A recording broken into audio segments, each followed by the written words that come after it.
नमस्कार। गणेश जी के कई नाम हैं, कई नामों से वो प्रचलित है।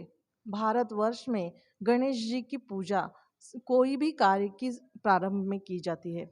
तो गणेश जी का पहला जो नाम है वक्रतुंड, उसकी क्या महिमा है वो आज हम जानेंगे। साथ है आशुतोष जी, उनसे हम जानेंगे कि गणेश जी का पहला नाम वक्रतुंड, उसकी क्या महिमा है। आशुतोष जी नमस्कार।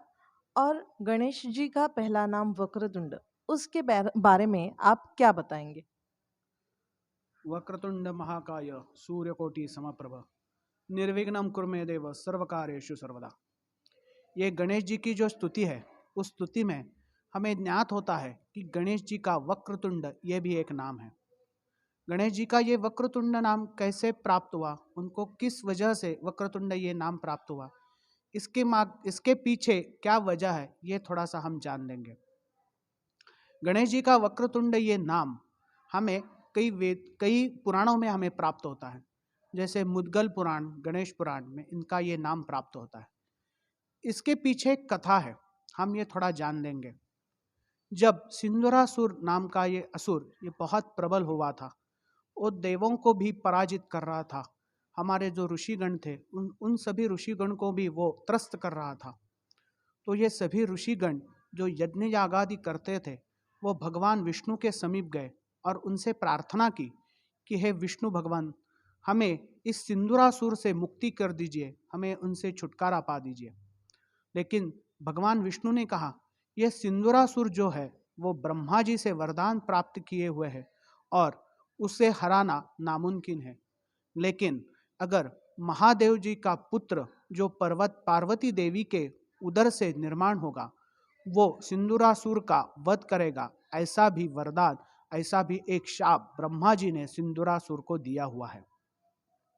इसी शाप के कारण अगर आप महादेव जी को प्रार्थना करेंगे कि आप अगर पुत्र प्राप्ति के लिए प्रयास करें, तो पार्वती जी के गर्भ से मैं स्वयं उन जन्म लूंगा और उसी सिंदूरासुर का मैं वध करूंगा। ऐसे विष्णु जी ने सभी ऋषिगणों को, सभी भक्तगणों को अभिवचन किया। जब ऋषिगण, सभी साधुगण महादेव जी के पास गए, तो उन्होंने ये प्रार्थना स्वीकार कर ली और कुछ दिनों बाद पार्वती जी को गर्भधारणा हुई। लेकिन जब सिंदूरासुर को ये बात पता चली कि मेरा वध करने के लिए पार्वती देवी के गर्भ में मेरा वधकर्ता जो है वो पल रहा है, तो उसने अपनी मायावी रूप से, अपनी मायावी ताकत से पार्वती जी के गर्भ में प्रवेश किया और अपनी तंत्र शक्ति से, मंत्र शक्ति से उसने उस बालक का, उस गर्भ का सिर अपने धड़ से अलग कर दिया। जब पार्वती जी के गर्भ से उस बालक का जन्म हुआ, तो उसकी शरीर में चेतना थी, लेकिन उसका सिर नहीं था। सिर न होने के कारण भी शरीर में चेतना होने का एक कारण कि वो स्वयं भगवान विष्णु के अवतार माने जाते हैं। कई पुराणों में ऐसे उल्लेख मिलते हैं। तो पार्वती जी को थोड़ी चिंता होने लगी कि मेरे बालक का तो शरीर है, लेकिन उसका सिर नहीं। इसी विचित्र अवस्था में वो दुखित हो गई। वो भगवान महादेव से बोलने लगी कि मेरे शरीर, बेटे में जो चेतना है, उसके शरीर में चेतना है, लेकिन उसका सिर नहीं है। तो इस विचित्र अवस्था में हम उसका पालन पोषण कैसे करेंगे। इनके मन के चिंता उन्हें बहुत सताती रही। लेकिन महादेव जी ने अपने वीरभद्र नामक जो उनका गण है, उनका जो रक्षण करता है, उनका जो एक क्या बोलते हैं को गण है, उसी गण को आज्ञा दी कि जो पृथ्वी तल पे जाके जो दक्षिण की ओर जिसने पैर करके जो सोया है, उसका सिर कलम करके लेके आओ। उसका सिर का स्थापना, उसके सिर का जुड़ाव मैं अपने पुत्र के सिर की जगह पे करूंगा। हमें ज्ञात होगा कि जो दक्षिण दिशा में हम कब पैर करके सोते हैं, जब हमारा महानिर्वाण का समय रहता है, उस समय हमारे पैर दक्षिण की ओर रहते हैं। जब वीरभद्र और उनके गण पृथ्वी पे आए, तो वो बहुत उन्होंने ढूंढा, लेकिन दक्षिण की तरफ पैर करके कोई आदमी, कोई जानवर उन्हें मिला नहीं। वो हताश होकर वापस लौट रहे थे, तभी एक जंगल में उन्हें ऐसा दिखा कि एक गज, एक हाथी दक्षिण की ओर अधेड़ उम्र का एक हाथी दक्षिण की ओर पैर करके सोया हुआ है। तो वो मौका देख के उन्होंने उसका सिर कलम करके वो कैलाश पे आए। तब उन्हें पता चला कि पार्वती जी भी अभी भी खफा है। क्यों? क्योंकि मानव देह देह उस बालक का देह जो है मानव का है और उसका सिर गज का।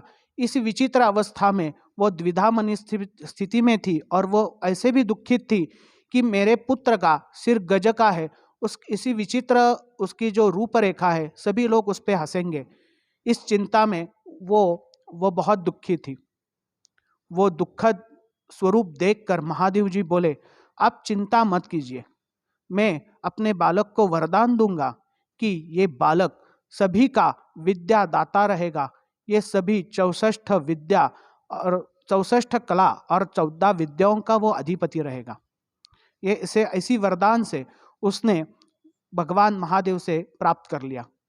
जब गज का हाथी का सिर उस शरीर पे, बालक के शरीर पे लगाया गया, तो नए चेतना से, नए जोश से उस बालक का जन्म हुआ। इसीलिए गणपति जो गणों का अधिपति है, उसी गणपति का जन्म हुआ। इसी प्रकार की वक्रतुंड यह नाम की जो कथा है हमने सुनी।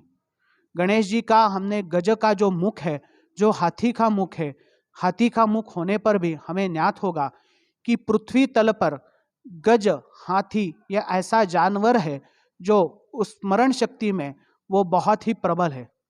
वो अपने एक ही गण में रहता है, अपने पूरे परिवार के साथ रहता है।